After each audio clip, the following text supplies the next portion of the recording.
Paano nga ba gumawa ng community chat sa Messenger? Ito po yung channel kaibigan dun sa Messenger. Ito ay features ng Messenger kaibigan kung saan pwede kang gumawa ng community chats kagaya ng mga grupo ng mga neighborhoods, kapitbahay ba.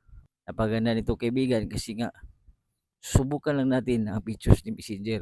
Yun. Kaibigan, kung may nais kang malaman, comment sa comment section.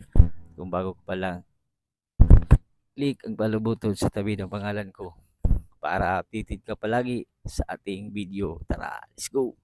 I-open mo lang ang iyong phone, okay? At itap ang messenger. At dito sa iyong messenger, tap mo yung tatlong line. At makikita mo dito ang community. Make sure kaibigan na updated ang iyong messenger sa Google Play Store para lumabas itong create community. Itap lang natin. At dito, build a chat based on community on Messenger. Started lang tayo. Then dito, pipili tayo kung anong gusto natin na community. Halimbawa, neighborhood lang, kapitbahay. Depende na po sa inyo. Then tap continue. Then name of your community. Kapitbahay lang, sample. Okay. Then itap mo itong require approval to join sa kung may mag-join sa inyong ginagawang community ay mag-notify pa sa iyo bago ito maka-join. Tap mo lang yan. Then itap mo itong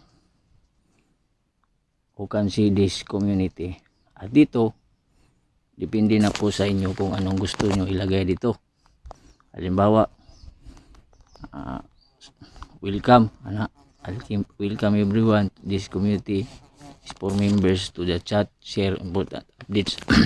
Depende na po sa inyo kung tagalogin ninyo. Okay, then got it. Ito na tayo sa ating community. Ito yung pangalan, kapitbahay. Ito yung main chat, announcement, events, recommendation. Yan. At itap na natin itong tatlo. Okay, then create community. At dito na tayo maglalagay ng ating mga kapitbahay o kaya depende na po sa inyo yung music team ba, yun ilagay mo lang dito yung mga pangalan. Yan.